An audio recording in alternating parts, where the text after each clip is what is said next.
Le dijeron que no lo hiciera. Sus propios asesores, la gente dentro de la Casa Blanca, los que leen los mismos datos de encuestas, las mismas proyecciones económicas y los mismos mapas electorales, miraron los números y le dijeron, concéntrate en la economía, no en Irán. No les hizo caso.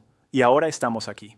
Los ataques comenzaron el sábado 28 de febrero. La trampa que se había preparado durante semanas, la que ningún medio mainstream quiso describir por completo, se cerró de golpe.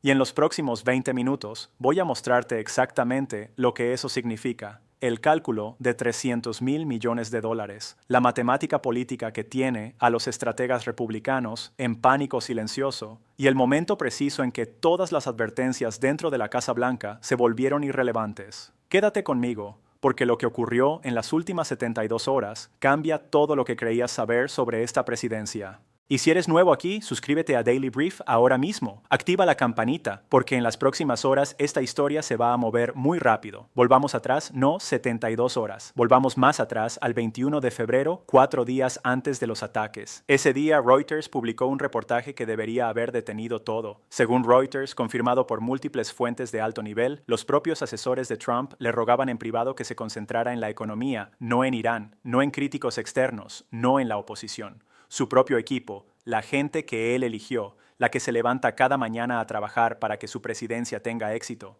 Esos mismos le dijeron, esto es un error que no podemos permitirnos. Según un asesor de Trump citado por Axios en esa misma ventana, la evaluación fue brutal. El jefe dijo, está harto, y la probabilidad de acción militar, 90% en las próximas semanas, 90%. Eso no es una suposición de un analista externo, es alguien de adentro, alguien que ve cómo Trump consulta a sus asesores todos los días, alguien que vio el despliegue militar y entendió exactamente lo que estaba señalando. Y sin embargo, las advertencias continuaron, la cuenta regresiva siguió y la fecha límite se acercó. El reportaje de Reuters lo dejó claro. Trump había ordenado un enorme despliegue de fuerzas y preparativos para una posible campaña aérea de varias semanas contra Irán, pero no había explicado ni una sola vez, con detalle, al pueblo estadounidense por qué podría estar llevando a Estados Unidos a su acción más agresiva contra la República Islámica desde la Revolución de 1979. Esa frase sola debería haber caído como una bomba, la acción más agresiva desde 1979. Eso no es un incidente, no es un ataque puntual en la noche, eso es una guerra de verdad, y sus asesores sabían exactamente lo que cuesta una guerra. Déjame mostrarte exactamente cómo funciona el cálculo de los 300.000 millones de dólares, porque nadie en los medios mainstream estaba sumando los números. Nadie estaba mostrando la trampa completa. Yo lo voy a hacer ahora, pieza por pieza, para que no quede ninguna ambigüedad. Componente 1. Costos militares directos. Economistas de defensa israelíes estimaron entre 2 y 4 mil millones de dólares por una campaña de varias semanas, pero la operación estadounidense es mucho mayor. Más activos, más salidas, más sostenida. Fuentes del Pentágono le dijeron a NPR que el paquete completo de fuerzas estaba listo a mediados de marzo. Máxima capacidad, máximo costo, el doble de la estimación israelí como mínimo. 50.000 millones de dólares solo para empezar. Combustible de aviones, municiones, costos de personal, operaciones de bases. Logística. Ese es tu número de partida, no el total. El punto de partida. Componente 2, el pico del precio del petróleo. El Brent cerró el viernes anterior a los ataques en torno a $89 por barril, ya elevado por lo que los traders llamaban prima de guerra. Cuando comenzaron los ataques, según Bloomberg, el crudo subió más de 8% en una sola sesión del lunes. Wood Mackenzie advirtió que si el tráfico de petroleros por el estrecho de Hormuz no se reanudaba, el crudo se estabilizaría por encima de los $100 por barril. El estrecho de Hormuz, el paso por el que circula aproximadamente el 15% del petróleo y gas marítimo mundial, y que Irán controla. James Knightley, economista jefe internacional de ING, le dijo a Bloomberg que un repunte a esos niveles empujaría el precio de la gasolina en Estados Unidos a unos $4,50 por galón, desde los $3 de días antes. Eso solo suma 1,5 puntos porcentuales a la inflación general. A $130 por barril, nivel que los precedentes históricos de 1973 y 1979 indican que es posible, el cálculo se vuelve escalofriante. La economía estadounidense consume 20 millones de barriles diarios, $40 por encima de la línea base, multiplicado por 20 millones de barriles por 365 días. 292.000 millones de dólares al año solo por el aumento del precio del petróleo. No es gasto militar, no es reconstrucción, no son pérdidas en bolsa, solo petróleo. 50.000 millones en costos militares directos, plus 292.000 millones en prima anual del petróleo. Ya pasamos los 340.000 millones, y ni siquiera hemos tocado los mercados. Componente 3. El desplome bursátil. Según analistas financieros, el Dow puede caer 3.000 puntos cuando comienzan ataques a gran escala en Oriente Medio. El S&P 500 pierde hasta 7%, el Nasdaq aún más. El 7% de la capitalización total del mercado bursátil estadounidense, aproximadamente 50 billones de dólares, significa 3,5 billones de dólares de riqueza destruidos. No es teórico, no es proyección. Es riqueza destruida de cuentas de jubilación, fondos de pensiones, planes 401k, de los ahorros de la clase media que Trump necesita en las elecciones de medio término. Componente 4. El regreso de la inflación. Los precios al consumidor ya estaban elevados antes de que esto comenzara. ING proyecta que un pico del petróleo a $130 suma entre 2 y 3 puntos porcentuales al IPC. Eso significa un IPC entre 6% y 7%. Gasolina por encima de $6 el galón. Costos de calefacción duplicados. Precios de alimentos subiendo 20%. Mohamed El-Erian, asesor económico jefe de Allianz, advirtió esta semana que una disrupción prolongada en la producción de petróleo y gas en Oriente Medio podría llevar a mayor inflación y menor crecimiento económico mundial. Y Bloomberg Economics advirtió en una nota del domingo, y esto es clave, que si la guerra de Irán tiene un impacto significativo y sostenido en los precios del petróleo y las expectativas de inflación se desanclan, entonces un cambio en la política de la Fed se vuelve posible. La Fed subiendo tasas dentro de una economía de guerra. Piensa lo que eso hace con las hipotecas, con los préstamos a pequeñas empresas, con el presupuesto de cada hogar en Estados Unidos. Componente 5. El gatillo de la recesión. El economista de JP Morgan, Joseph Lupton, lo dijo directamente en una nota publicada después de los bombardeos. Un pilar de nuestra perspectiva 2026 era el desvanecimiento observado de la cautela respecto a la política estadounidense. Los datos de principios de año sugerían que las empresas estaban superando la parálisis en contrataciones e inversión y comenzaban a desplegar capital. Luego ocurrieron los ataques, y Lupton escribió: "Esta recuperación incipiente está ahora en riesgo. Una guerra militar superpuesta a la guerra comercial estadounidense podría reactivar las preocupaciones sobre la estabilidad global". Eso es JP Morgan, no un analista político, no un estratega de la oposición. Economistas de Natixis delinearon dos escenarios en un informe del domingo. En uno, el crecimiento de EEU se ralentiza a entre 0,5% y 1,5% para el año, con la inflación subiendo al mismo tiempo. Eso es estanflación, la pesadilla económica específica que ningún manual de la Reserva Federal puede resolver fácilmente. No puedes bajar tasas cuando la inflación está disparada. No puedes subirlas cuando el crecimiento se derrumba. La Fed queda atrapada. Y con ella, todo estadounidense que creyó a Trump cuando dijo que la inflación había terminado. Esta es la trampa completa, no 300.000 millones, no 342.000 millones. El impacto económico realista, incluyendo desplome bursátil, recesión, conflicto prolongado y reconstrucción, supera el billón de dólares. Y aún la cifra conservadora de 300.000 millones es, como admitió en privado un asesor dentro de la Casa Blanca a CNN, un riesgo político sin peros, sin ni pero. Ahora, suscríbete a Daily Brief si aún no lo has hecho. Activa la campanita. Esto es exactamente el análisis que los medios mainstream están saltándose, y apenas estamos empezando. Lo que estaba ocurriendo dentro de la Casa Blanca en los días previos a los ataques es la parte de la historia que más revela. Según reportes de CNN y Axios, Jared Kushner era de los que todavía creía que un acuerdo nuclear con Irán era posible. Había pasado horas en Ginebra negociando, creía que un acuerdo era alcanzable, creía que los costos económicos de la guerra superaban cualquier beneficio estratégico, presionaba por más diplomacia, más paciencia, más tiempo. Del otro lado estaba Benjamin Netanyahu, quien visitó la Casa Blanca y, según CNN, argumentó que Irán nunca había estado más débil, que era el momento de extraer concesiones o eliminar por completo el programa de misiles iraní. Netanyahu llevó consigo, según los reportes, una lista de 73 objetivos, la voz de Kushner contra la voz de Netanyahu, las preocupaciones económicas estadounidenses contra las preocupaciones de seguridad israelíes.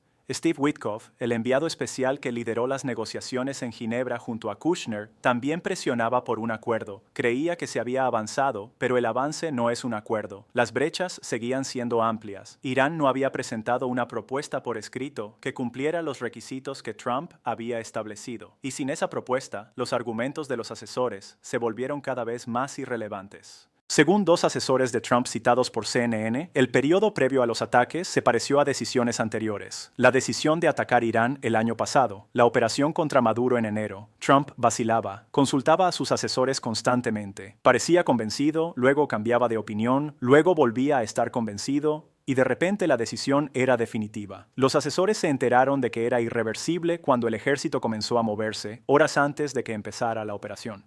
Así es como siempre ocurre, semanas de idas y venidas, deliberación interminable, y luego un momento de irrevocabilidad que ninguna advertencia interna puede revertir. El 21 de febrero, el mismo día que Reuters publicó su historia, Trump dijo públicamente: «Irán mejor que negocie un acuerdo justo. Si eso no sucede, van a pasar cosas malas». No era lenguaje diplomático, no era ambigüedad, cosas malas. Y días después, en otra aparición pública, tal vez hagamos un acuerdo, o tal vez demos un paso más. 10 días. Él mismo puso su propia cuenta regresiva, y cuando esa cuenta regresiva expiró sin una propuesta iraní satisfactoria, llegó la autorización. La secretaria de prensa de la Casa Blanca, Caroline Leavitt, declaró el miércoles que Trump decidió ir a la guerra basado en su sensación, descrita como basada en hechos, de que Irán ya se estaba preparando para atacar a Estados Unidos. El momento preciso de los ataques fue determinado por inteligencia que mostraba que el líder supremo Khamenei y otros altos funcionarios iraníes estaban reunidos. Y con esa inteligencia, la decisión que los asesores habían pasado semanas intentando evitar se tomó en cuestión de horas. Ahora déjame mostrarte lo que realmente hicieron los ataques y por qué incluso el escenario de éxito lleva consecuencias catastróficas. Según múltiples reportes, el presidente Trump afirmó que los ataques iniciales mataron hasta 48 miembros de la cúpula iraní, incluido el propio líder supremo Ali Khamenei. CENTCOM anunció posteriormente la destrucción de la armada iraní. Irán está ampliando sus ataques retaliatorios en toda la región, y según reportes de NPR del 4 de marzo, los servicios fúnebres de Khamenei comienzan esta misma noche. Detente, que es Okale, el líder supremo de Irán, el hombre que gobernó ese país desde 1989, está muerto. Esto no es un disparo de advertencia, esto no es una operación limitada, esto es la decapitación de toda una estructura de gobierno, y la Casa Blanca ya ha bajado silenciosamente su objetivo declarado de cambio de régimen, reemplazándolo por una meta más baja que funcionarios ahora esperan alcanzar en cuestión de semanas. El estratega republicano Rob Godfrey describió la situación a Reuters con precisión brutal. La yuxtaposición entre un exitoso discurso del Estado de la Unión enfocado en asequibilidad y temas económicos que importan a los votantes y lanzarse a la guerra en Oriente Medio días después no es solo un latigazo, es mareante. Y mientras Trump prometió en público que los precios del petróleo bajarían una vez terminado el conflicto, no ha ofrecido ningún mecanismo de cómo ocurriría eso. Según la reportera de NPR Deepa Shivaram, a 5 días del conflicto, siguen sin respuesta preguntas clave: el calendario, el objetivo final, qué viene después de Khamenei, quién llena el vacío. Un artículo en The Atlantic advirtió que el vacío dejado por los ataques podría ser llenado por grupos disidentes dentro de la Guardia Revolucionaria u otras facciones. También señaló que algunas acciones previas del propio Trump, incluido el recorte de fondos al servicio en persa The Voice of America, que era una fuente de noticias independiente crítica para los ciudadanos iraníes, habían creado obstáculos adicionales para la futura estabilidad de Irán, el país que supuestamente iba a tomar las riendas de su propio gobierno, como Trump pidió públicamente. Podría tener menos herramientas para hacerlo que en cualquier momento de las últimas décadas. Esto importa porque define el calendario económico. Una guerra que termina en semanas produce un resultado económico distinto a una guerra que se arrastra durante el verano y hasta noviembre. Y según el análisis de Fortune sobre el costo del conflicto, la etiqueta de precio puede subir dramáticamente cuanto más dure y cuantas más facciones y beligerantes se involucren. El ejército estadounidense, según el mismo reporte, podría enfrentar pronto restricciones de municiones en sistemas de armas clave, restricciones que obligan o a una pausa, que el mundo interpretaría como debilidad, o a una escalada hacia categorías de combate que traen sus propios costos políticos. Ahora déjame mostrarte la matemática electoral, porque eso es lo que tiene a los estrategas republicanos aterrorizados en privado, no de forma abstracta, matemáticamente. Los republicanos actualmente controlan la Cámara con una mayoría de 9 escaños. 222 a 213. El patrón histórico, el partido que controla la Casa Blanca, pierde en promedio 30 escaños en las primeras elecciones de medio término. Una pérdida de 30 escaños desde una mayoría de 9 significa que los demócratas ganan la Cámara por 21 escaños. La agenda legislativa de Trump queda paralizada. Comienzan las investigaciones. Pero eso es el escenario base. Sin guerra, sin shock petrolero, sin recesión. Con esos factores, según el propio modelado interno de la Casa Blanca, que CNN reportó e incluye escenarios de cómo un compromiso militar prolongado podría erosionar el apoyo público en distritos congresionales competitivos, las pérdidas superan los 50 escaños. Una mayoría demócrata de 60 a 80 escaños en la Cámara, fin efectivo de la agenda del segundo mandato de Trump, con 2 años todavía por delante. La matemática del Senado es aún peor en algunos aspectos. Los republicanos defienden 21 escaños en el ciclo de 2026. Los demócratas solo 13. Un campo de batalla asimétrico. Pierden 3 escaños y el Senado cambia de manos. Pierden 5 y los demócratas tienen mayoría operativa. Con la gasolina a $6 el galón en noviembre, Pensilvania, Ohio, Wisconsin, Arizona, Nevada, Maine y Carolina del Norte se convierten en objetivos reales. Cámara Demócrata, plus Senado Demócrata, plus una presidencia en guerra sin fecha de fin. Renshaws, 2 años de investigaciones, 2 años de nombramientos bloqueados, 2 años de parálisis legislativa, 2 años de destrucción política, todo por una guerra cuyos objetivos estratégicos todavía se debaten dentro del edificio que la inició. Según reportes de CNN, los asesores de Trump habían estado trabajando intensamente antes de los ataques para convencerlo de que el discurso del Estado de la Unión, enfocado íntegramente en asequibilidad, desempeño económico y prosperidad doméstica, era el mensaje ganador. El manual estaba claro, la estrategia de medio término se construyó alrededor de eso, y 4 días después esa estrategia desapareció. Matthew Bartlett, estratega republicano y exfuncionario del Departamento de Estado de Trump, le dijo directamente a CNN: nadie cree que esta guerra sea popular. En el mejor de los casos, es una distracción de la prioridad de la economía. Nadie, ni una sola persona en el establishment republicano, que miró las encuestas, que vio los modelos económicos, que entendió el momento, pensó que este era el movimiento político correcto. Y sin embargo, aquí estamos. Antes de mostrarte los 2 caminos que se abren, deja tu respuesta en los comentarios. ¿Tú lo viste venir? Leo cada uno. Y si este análisis te está haciendo sentido, dale like. Me dice que siga profundizando en historias como esta. Ahora, los 2 caminos. Camino 1. El escenario optimista. La cúpula restante de Irán, caótica y fragmentada sin Jamenei, decide no resistir de forma prolongada. La Guardia Revolucionaria se divide en facciones que se neutralizan entre sí en lugar de proyectar fuerza hacia afuera. El estrecho de Hormuz se reabre completamente en semanas. El petróleo baja hacia $85. El mercado bursátil se estabiliza. La presión inflacionaria se mantiene elevada pero manejable. Trump declara victoria. Los republicanos vuelven al mensaje económico. El daño de medio término es real pero sobrevivible. Pérdida de 15 a 20 escaños en la Cámara, una mayoría estrecha en el Senado, una presidencia magullada, no rota. Para que este camino ocurra, necesitas que la estructura de poder post-Jamenei se derrumbe más rápido de lo que se consolida. Necesitas que no haya escalada mayor de proxies, Hezbollah, restos hutíes, milicias iraquíes. Necesitas que el estrecho de Hormuz permanezca funcionalmente abierto. Y necesitas que todo eso ocurra antes del verano, antes de que la temporada electoral absorba el costo completo de la gasolina elevada. ¿Es posible? Sí. ¿Es probable? Pregúntale a JP Morgan, a Natixis, a Wood Mackenzie. Ninguno de ellos está apostando por ello. Camino 2. La espiral. Las facciones iraníes no colapsan, se dispersan y se metastatizan. Unidades de la Guardia Revolucionaria lanzan lo que el CEO de SGH Macro, Sasan Garamani, describió como tácticas de tierra quemada contra centros civiles e infraestructura económica global. Ataques diseñados no para ganar militarmente, sino para presionar el fin del conflicto, infligiendo el máximo dolor económico global. El petróleo se queda por encima de $100 durante todo el verano. La inflación se acelera. La Fed mantiene tasas o, peor aún, se ve obligada a subirlas. El crecimiento se ralentiza al rango de 0,5% a 1,5% que proyecta Natixis. La economía estadounidense entra en estanflación técnica en el tercer trimestre. La gasolina llega a $5 y no baja antes de noviembre. Cada republicano que busca la reelección en un distrito competitivo recibe una sola pregunta en cada debate. ¿Por qué su partido hizo esto? Ese es el camino 2. Nadie gana en el camino 2. Nadie sale adelante. Ni Trump, ni el Partido Republicano, ni los votantes estadounidenses, ni el pueblo iraní, ni la economía global. Como señalaron los economistas de Natixis, los riesgos de cola han aumentado ciertamente. La diferencia entre el camino 1 y el camino 2 ya no es estrategia. Es el comportamiento de un Estado iraní fragmentado que ni siquiera las personas mejor informadas en Washington afirman entender por completo. El paralelo con 2003 es imposible de ignorar y los asesores de Trump, muchos de los cuales sirvieron en la administración Bush, lo conocen íntimamente.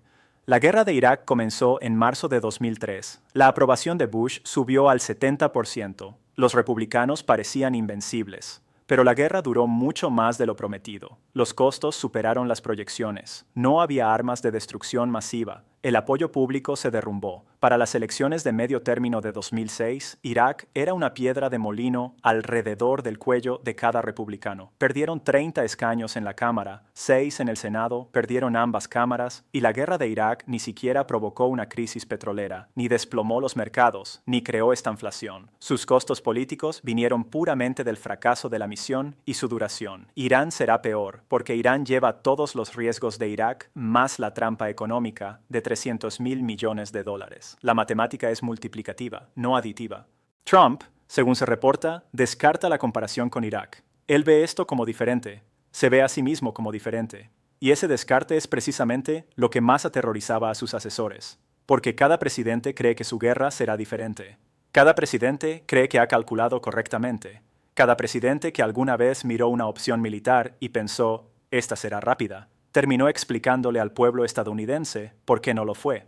La historia es invicta en este punto. Aquí es donde estamos ahora. Es 5 de marzo de 2026. Los ataques comenzaron hace 6 días. 6 miembros del servicio estadounidense están confirmados muertos, y las autoridades se preparan para más. La armada iraní ha sido destruida. Según CENTCOM, Ali Khamenei está muerto. Irán está ampliando sus ataques retaliatorios en toda la región. El estrecho de Hormuz sigue interrumpido. El petróleo está elevado. El mercado bursátil está en turbulencia. La Casa Blanca lucha por explicar qué viene después. Y los estrategas republicanos, en conversaciones privadas que nunca serán atribuidas, se preguntan cómo sobrevivirán en noviembre.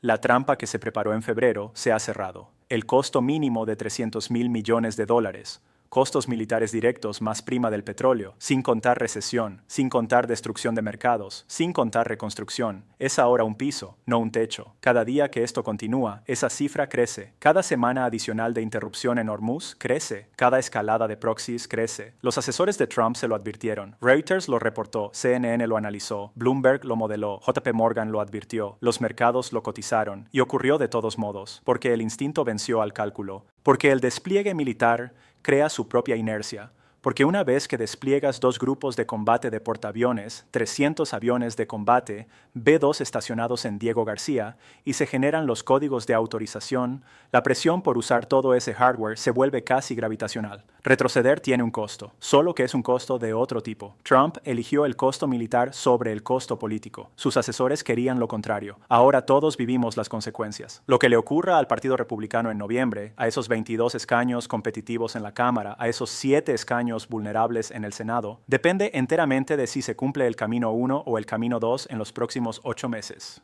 Y eso depende del comportamiento de un Irán post-Khamenei, que ni siquiera las personas mejor informadas en Washington admiten entender por completo. Lo que sí sé es esto. Los votantes que Trump ganó, los camioneros, los jubilados, las familias suburbanas, los dueños de pequeñas empresas, ya están mirando los precios de la gasolina, ya están mirando sus estados de cuenta de 401k, ya están escuchando a economistas usar la palabra estanflación. Y en noviembre recordarán quién tomó la decisión que puso todo esto en marcha. 3 preguntas que quiero que respondas en los comentarios. ¿Está Trump cometiendo un error histórico o el costo político a corto plazo vale la pena por la eliminación estratégica a largo plazo del programa nuclear iraní? ¿Crees que el conflicto termina en semanas, como afirma la Casa Blanca, o se expande? Y la que más importa, cuando se asiente el polvo, ¿qué partido sale más fuerte y qué país? Deja tus respuestas. Las leeré todas. Esto es Daily Brief. Suscríbete si aún no lo has hecho. La historia no ha terminado. Apenas está comenzando.